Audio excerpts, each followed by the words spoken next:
248 days on top of the Premier League. Taking the title race they were never expected to be part of well into May against one of the greatest teams ever assembled, and Champions League qualification for the first time since the Wenger era.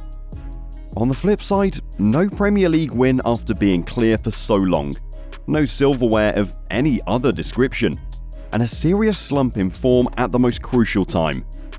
That's right, today's dose of football reality is debating whether Arsenal's 2022-23 season should be considered a success or a failure.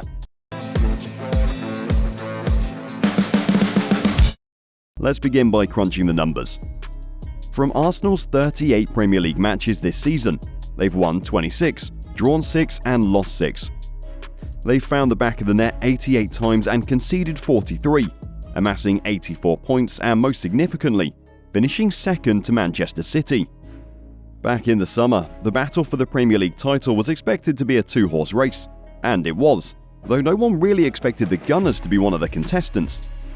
We were expecting it to be a straight fight between City and Liverpool once again. We had Arsenal as one of the outsiders to mount a title challenge, but they exceeded the pre-season expectations of pretty much everyone the world over. They finished 3 places higher than last season, the highest since 2016, when they just pipped Spurs to second behind Leicester, having never really been in the title race, and their biggest points total since the Invincibles of 2004. Moreover, the team's main target for this season was to qualify for the Champions League. Once perennial qualifiers, the Gunners hadn't finished in the top 4 since 2016, so to not just end that drought but to achieve their main aim with such ease was something special. Success like this only comes when everyone at a football club is pulling in the right direction together, and that has certainly been the case at the Emirates recently. The board and recruitment should be praised for hiring Mikel Arteta in the first place, but also for sticking with him when he didn't get off to the best start, particularly in the league, and Arsenal were languishing down in 8th.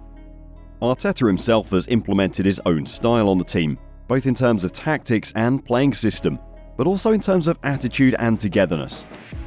Arsenal's player recruitment has also been solid, bringing in a lot of young, hungry talent with seemingly few big egos, while moving on players like Pierre-Emerick Aubameyang, who had served the Gunners well before, but were now creating a negative attitude in the dressing room. And who were those players making such an impact at Arsenal? The nucleus of the squad didn't change too much over the summer, but the new arrivals took Arsenal to the next level. Alexander Zinchenko and Gabriel Jesus were 2 examples of great recruitment for making a title challenge.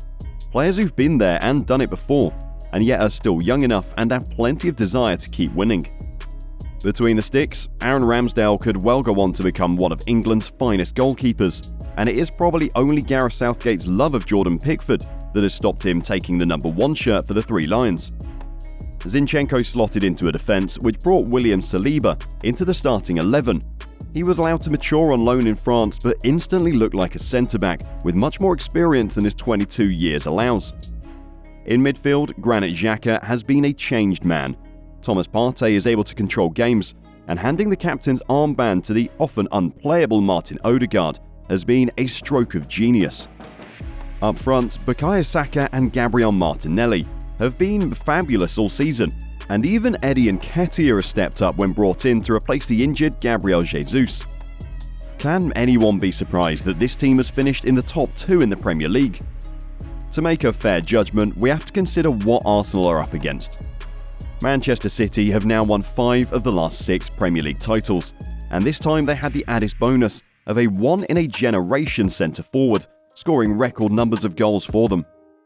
They also have a very real chance of completing the treble, with the finals of the FA Cup and the Champions League still to come. Win those, and there will be debate as to whether this is the greatest club side ever assembled. How you can be considered a failure when coming up just short against the greatest ever, we're not sure. However, the City comparison brings up an important point. Success in football is measured in silverware, and this season the Gunners ain't got none. You don't get a trophy for being in first for 248 days, nor for being top at the end of 30 out of 38 game weeks, nor for never being below second in the table. Had Arsenal added a different trophy to their collection this campaign, That and the amazing title challenge could have been enough to settle this debate. But the Gunners fell at the first hurdle in the EFL Cup, putting the fringe players out and losing 3-1 to Brighton. And after topping their Europa League group, they then were beaten on penalties by Sporting Club in the round of 16. In the FA Cup, the competition Arsenal have won more times than anyone else in history. They again made changes and were beaten in the fourth round by none other than Manchester City. It will be argued that it was right to make changes for the FA Cup so as to concentrate on the league, but one must only look at Arsenal's history to know that is not necessary. Winning the double, the league and FA Cup, used to be the holy grail of English football, and Arsenal achieved this 3 times in 1971, 1998 and 2002. Plus, when Arsene Wenger's side were in the mix for the title year on year, they were still winning FA Cups at an impressive rate. Had they taken the FA Cup seriously this year, it could be Arsenal preparing for the final against Manchester United. But now they'll finish this campaign distinctly trophyless. An argument for rotation in the Cups was Arsenal's lack of strength in depth, which perhaps has cost them the title. Arsenal have used 26 players in the Premier League this season, which actually is 3 more than Man City.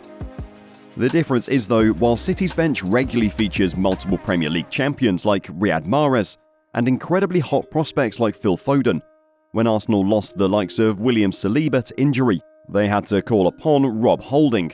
Certainly not a bad player, but not exactly a world beater. Other squad members like Takehiro Tomiyasu and Emile Smith-Rowe have failed to kick on this season. Plus the reinforcements that arrived in January, Jorginho, Leandro Trossard and Jakob Kivior, haven't exactly taken them to new heights.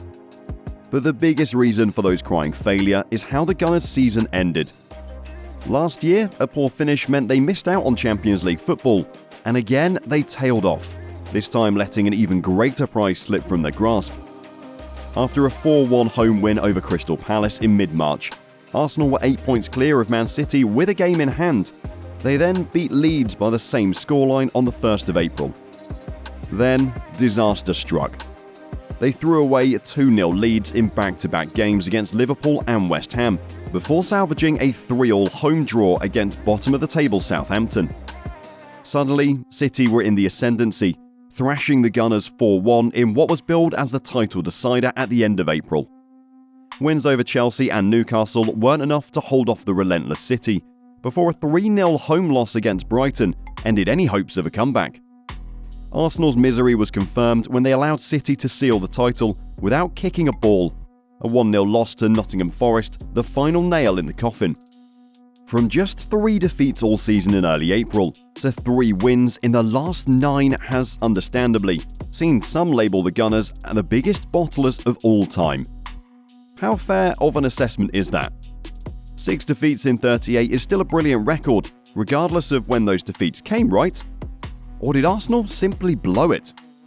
Perhaps it is too harsh to judge them against the machine that is Pep Guardiola's City. Or maybe they were there for the taking and Arsenal failed to capitalise. Champions League football will allow Arsenal to attract an even better standard of player next year and mount another title challenge, some say. Others believe this was their one chance, and the improving Liverpool and Manchester United will be City's main challengers in 2023-24. Has Arsenal's season been a failure? It's time for you to have your say.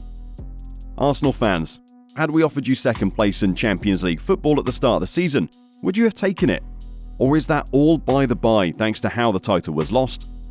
Tottenham fans? Well, okay, we already know what you think. Let us know your opinion in the comments and make sure you're subscribed to the best channel on YouTube, Football Reality.